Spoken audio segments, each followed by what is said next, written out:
عزیز طلبہ السلام علیکم۔ آج میں 10ویں جماعت کا اردو بی کا مکمل مارکنگ اسکیم لے کر حاضر ہوا ہوں۔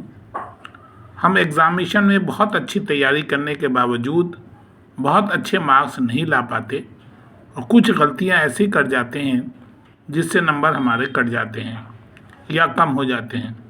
لہٰذا مکمل سوالات کوشچن پیپر کا مکمل حل جو ہمارے سامنے ہے میں پیش کرتا ہوں تاکہ آپ اس کو دیکھیں اور کس طرح سے جواب ہمیں لکھنا چاہیے، کیا طریقہ ہونا چاہیے، ان سین پیسز کے سوالوں کے جواب کس طرح سے ہونے چاہیے، یہ آپ کے سامنے مارکنگ اسکیم کورس بھی ہے۔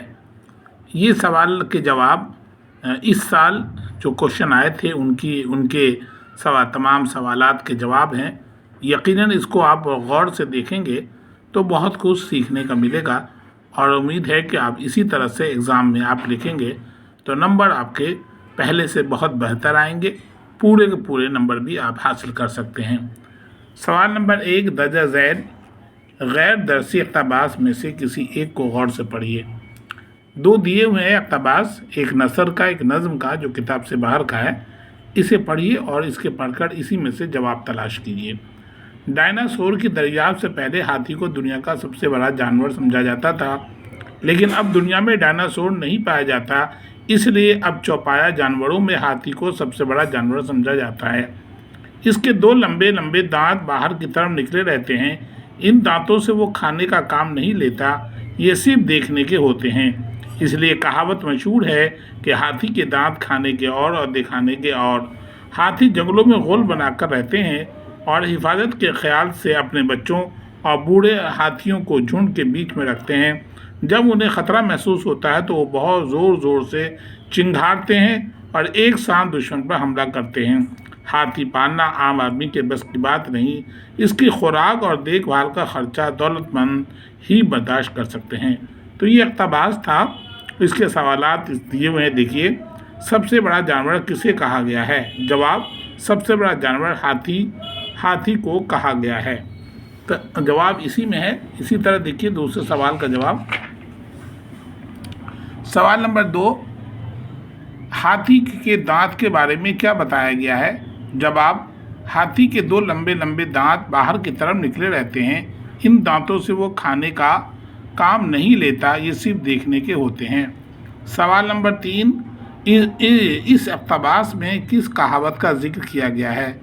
اس اقتباس میں ہاتھی کے دانت کھانے کے اور دکھانے کے اور کہاوت کا ذکر کیا گیا ہے، یعنی پورا جملہ مکمل طریقے سے آپ کو لکھنا ہے۔ سوال نمبر 4، جنگل میں غول بنا کر رہنے کی کیا وجہ بیان کی گئی ہے؟ ہاتھی جنگل میں غول بنا کر رہتے ہیں، حفاظت کے خیال سے اپنے بچوں اور بوڑھے ہاتھیوں کو جھنڈ کے بیچ میں رکھتے ہیں۔ سوال نمبر 5، ہاتھی کا پالنا عام آدمی کے بس کی بات کیوں نہیں ہے؟ ہاتھی کا پالنا عام آدمی کے بس کی بات نہیں ہے کیونکہ اس کی خوراک اور دیکھ بھال کا خرچ دولت مند ہی برداشت کر سکتے ہیں۔ تو یہ 5 سوال ہوئے، ایک ایک نمبر کا ایک سوال تھا۔ آپ نے جملوں میں مکمل جملوں میں جواب لکھنا ہے تو انشاءاللہ 5 کے 5 نمبر ملیں گے۔ یہ نظم کا حصہ ہے، دیکھیے۔ گیا دن ہوئی شام آئی ہے رات، خدا نے عجب شے بنائی ہے رات، نہ ہو رات تو دن کی پہچان کیا، اٹھائے مزہ دن کا انسان کیا، ہوئی رات خلقت چھٹی کام سے، خاموشی سے چھائی سرے شام سے۔ یہ نظم کا حصہ، اسی کے مطابق سوالات ہوں گے۔ مسافر نے دن بھر کیا ہے سفر، سرے شام منزل پہ کھولی کمر، اندھیرا اجالے پہ غالب ہوا، ہر ایک شخص راحت کا طالب ہوا۔ اب یہ دیکھیے چھوٹے چھوٹے سوالات ہیں، انہی میں جواب چھپا ہوا ہے۔ عجب شے کسے کہا گیا ہے؟ جواب، عجب شے رات کو کہا گیا ہے۔ سوال نمبر 2، رات سے کس کی پہچان ہے؟ جواب، رات سے دن کی پہچان ہے۔ سوال نمبر 3، خاموشی کب سے چھائی ہوئی ہے؟ جواب، خاموشی سر شام سے چھائی ہوئی ہے۔ سوال نمبر 4، مسافر کے کیا معنی ہیں؟ جواب، مسافر کے معنی ہیں سفر کرنے والا۔ سوال نمبر 4، اندھیرے کے غالب ہوتے ہی کیا ہوا؟ اندھیرے کے غالب ہوتے ہی ہر شخص راحت کی طلب کرنے لگا، یعنی راحت آرام کرنے کی۔ اب یہ دیکھیے دوسرا سوال ہے درج ذیل اقتباسات میں سے کسی ایک کو غور سے پڑھیے اور اس سے متعلق سوالات کے جواب دیجیے۔ یہ سوالات، یہ اقتباس کتاب کا ہی ہے اور یہ آدمی کی کہانی سبق سے لیا گیا ہے۔ آج کل کے عالم کہتے ہیں کہ ہماری دنیا پہلے آگ کا گولا تھی، اس آگ کا نہیں جو ہمارے گھروں میں جلتی ہے۔ یہ ایک اور ہی آگ تھی جو بن جلائے جلی اور بن بجھائے بجھ گئی۔ شاید یہ وہ چیز تھی جسے ہم بجلی کہتے ہیں۔ لیکن کبھی نہ کبھی دنیا آگ کا گولا تھی ضرور، کیونکہ ہمیں ایسے لاکھوں کروڑوں آگ کے گولے آسمان میں چکر کھاتے دکھائی دیتے ہیں، اور ہمارے زمین پر اب بھی آتش فشاں پہاڑ جب چاہتے ہیں دہکتی آگ اگل دیتے ہیں، یا زمین کے اندر سے کھولتی پانی کے چشمے پھوٹ نکلتے ہیں۔ دوسرے آگ کے گولے جو دنیا سے بہت بڑے اور بہت زیادہ پرانے ہیں، اب تک آگ ہی آگ ہیں۔ سوال نمبر 1، یہ اقتباس کس سبق سے لیا گیا ہے؟ یہ اقتباس آدمی کی کہانی سبق سے لیا گیا ہے۔ سوال نمبر 2، اس سبق کے مصنف کا نام کیا ہے؟ جواب، اس سبق کے مصنف کا نام پروفیسر محمد مجیب ہے۔ سوال نمبر 3، عالم کیا کہتے ہیں؟ جواب، عالم کہتے ہیں کہ ہماری دنیا پہلے آگ کا گولا تھی۔ سوال نمبر 4، دنیا کے کبھی آگ کا گولا ہونے کی کیا وجہ بتائی گئی ہے؟ جواب، دنیا کبھی نہ کبھی آگ کا گولا ضرور تھی، کیونکہ ہمیں ایسے لاکھوں کروڑوں آگ کے گولے آسمان میں چکر کھاتے دکھائی دیتے ہیں۔ سوال نمبر 5، آتش فشاں پہاڑ کیا کرتے ہیں؟ جواب، آتش فشاں پہاڑ جب چاہتے ہیں دہکتی آگ اگل دیتے ہیں، یا زمین کے اندر سے کھولتے پانی کے چشمے پھوٹ نکلتے ہیں۔ تو یہ نثری اقتباس تھا جس کے سوال تھے، یہ بھی سوال کے یہ 5 نمبر کا یہ بھی تھا۔ اب یہ دیکھیے دوسرا بھی اس کا حصہ، کوئی امید بڑھ نہیں آتی، کوئی صورت نظر نہیں آتی، موت کا ایک دن معین ہے، نیند کیوں رات بھر نہیں آتی، آگے آتی تھی حال دل پہ ہنسی، اب کسی بات پہ نہیں آتی۔ یہ غزل ہے غالب کی اور اسی پہ مبنی سوالات ہوں گے۔ ہے کچھ ایسی ہی بات جو چپ ہو، ورنہ کیا بات کر نہیں آتی، کعبہ کس منہ سے جاؤ گے غالب، شرم تم کو مگر نہیں آتی۔ سوال نمبر 1، اس غزل کے شاعر کا نام کیا ہے؟ اس غزل کے شاعر کا نام ہے مرزا اسد اللہ خان غالب۔ امید بڑھ نہ آنا کے کیا معنی ہیں؟ امید بڑھ نہ آنے کا مطلب ہے امید پوری نہ ہونا۔ سوال نمبر 3، شاعر کو رات میں نیند کیوں نہیں آتی؟ جواب، موت اور مستقبل کے خوف سے شاعر کو رات بھر نیند نہیں آتی۔ سوال نمبر 4، ہنسی کس بات پر آتی تھی؟ شاعر کو حال دل پہ ہنسی آتی تھی۔ سوال نمبر 5، آخری شعر میں شاعر کس سے بات کر رہا ہے؟ جواب، آخری شعر میں شاعر خود سے بات کر رہا ہے۔ تو یہ 5 سوالات شاعر غزل پر مبنی۔ اب دیکھیے سوال یہاں دیکھیے، سوال نمبر 3، درج ذیل میں سے صرف 2 الفاظ کے واحد لکھیے۔ یہ جمع دیے ہوئے الفاظ، اعداد، معلومات، یہ پلورل ہے، بہو وچن ہے، ان کا ایک وچن لکھنا ہے۔ کتب، اخبارات، تو جمع دیکھیے، عدد جمع ہے، اس کا واحد ہے عدد، یہ اعداد ہے۔ معلومات، واحد ہوگا معلوم۔ کتب، کتاب۔ اخبارات، اخبار۔ بے سابقہ لگا کر 2 الفاظ بنائیے۔ پہلے بے لگانا ہے، جواب، بے خبر، بے وفا، بے وجہ، یہ تمام بے لگا کے اور بھی الفاظ بنا سکتے ہیں۔ سوال نمبر 5، درج ذیل الفاظ میں صرف 2 کو مذکر لکھیے۔